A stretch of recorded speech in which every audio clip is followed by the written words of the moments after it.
Products that are making your skin worse. These are things that I see every day in my practice. Some of them are great products, but they may be used the wrong way. And who am I? I'm Dr. Azadeh Shirazi, a board-certified dermatologist, and I'm here to give you unsponsored educational content because at the end of the day, you guys are more than just a pretty face. You are informed, you are educated to make the best decisions for you when it comes to products and treatments. Let's start with single ingredient products.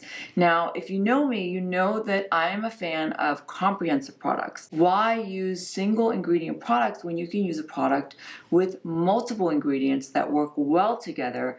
You're not only reducing waste, you're also helping your skin, because the more products you use, the more inactives your skin gets exposed to, and the more likely you are to develop a sensitivity down the line, because your skin forms a memory to these inactives. So if you can use comprehensive products, it's going to be so much better for your wallet, for your skin, for the environment. And what are examples of these? Hyaluronic acid is a big one. A lot of people just use hyaluronic acid on its own. Well, it's in almost every product nowadays. It's hard to find a product without hyaluronic acid in it. So using it on its own is a bit wasteful, but it can also cause dryness in your skin.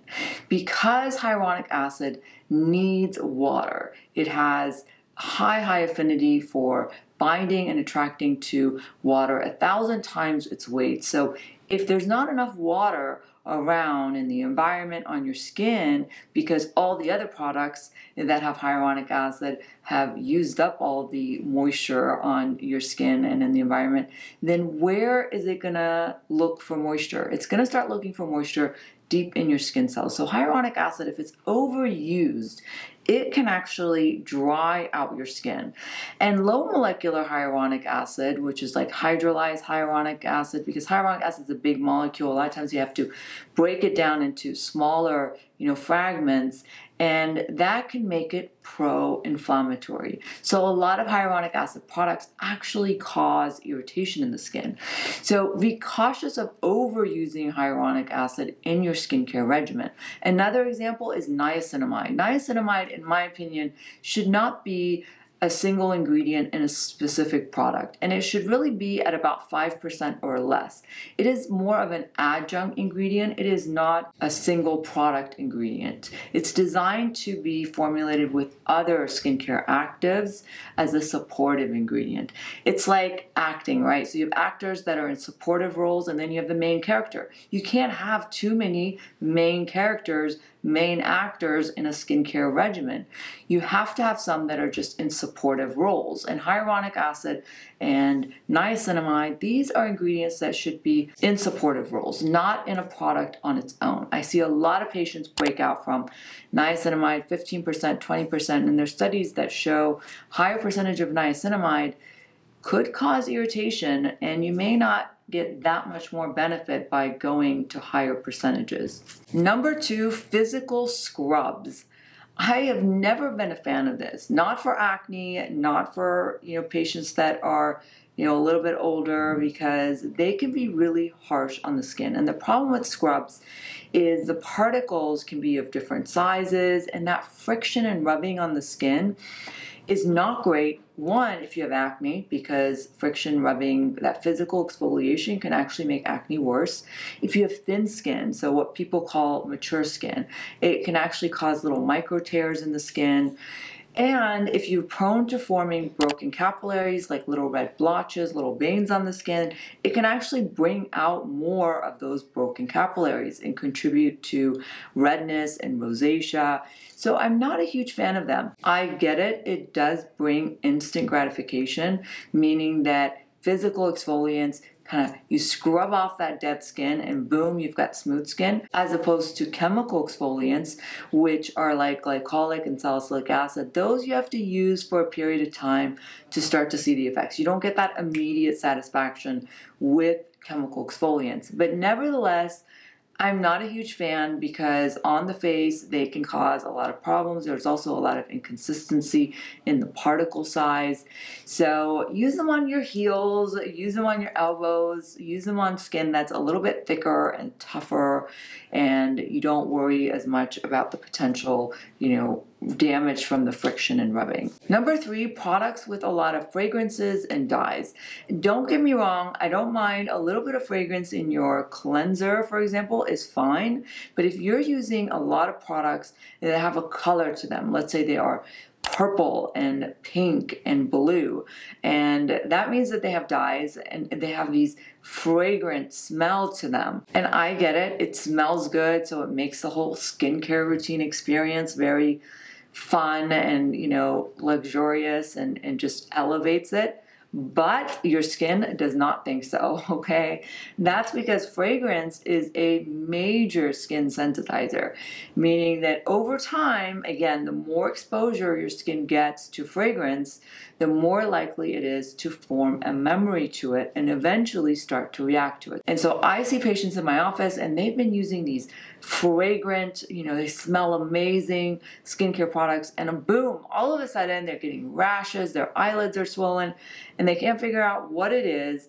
And I'm like, these have major smell to them. They have a lot of fragrance. Some of them are beautifully colored, and these have fragrance, and you're most likely have a fragrance allergy. And the first thing they say, well, that's not possible. I've been using this for 10 years or 15 years. Well, that's exactly why you've developed an allergy to fragrance, because you've been using it consistently for so many years. You're not going to develop an allergy to fragrance the first or the 50th time that you use it. It's going to be the 200th time or the 1000th time that your skin becomes exposed to it.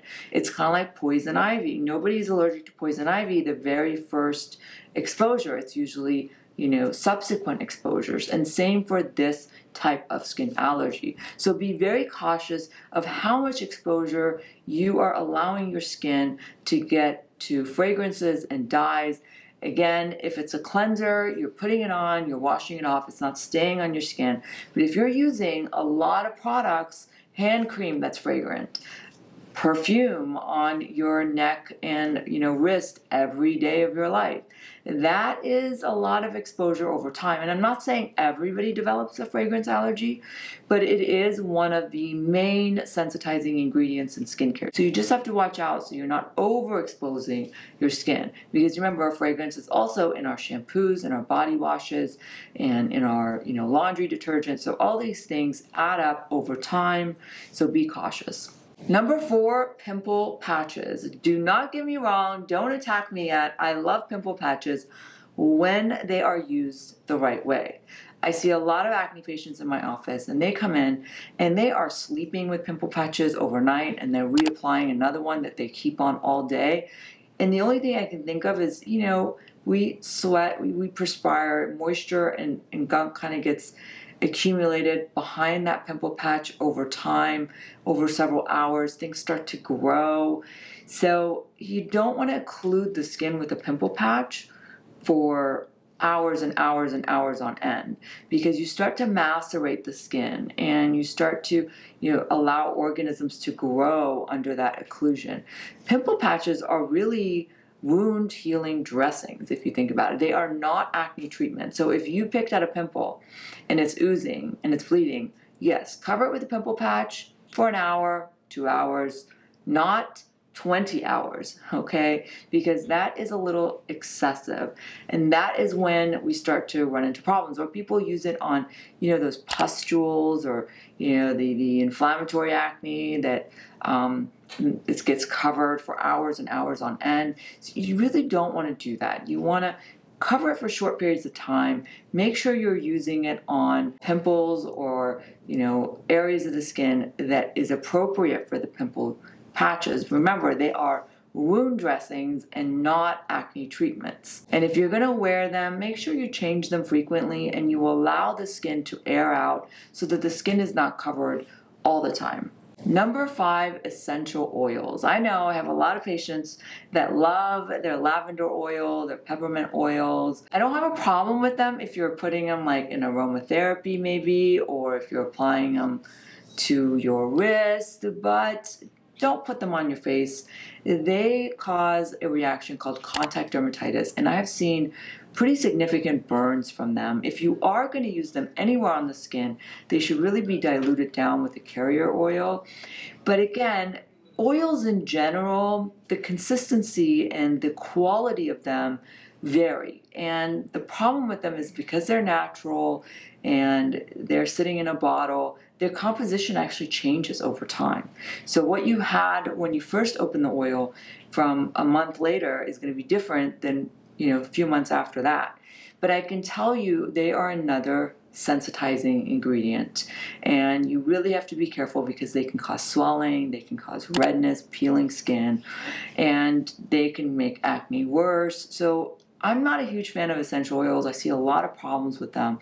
Even when they're used in aromatherapy, they get aerosolized in the air, and I see a lot of patients with eyelid rashes or neck rashes as a result of that, because when it gets in the air from aromatherapy, it can cause thin-skinned areas to react. So be cautious of essential oils and really try to limit them to use on the body if you absolutely love them, and always dilute them down with a carrier oil. All right, guys, I hope that was helpful. Don't forget to subscribe and share this with a friend because sharing is caring. Don't leave them out in the dark. Until next time, bye guys.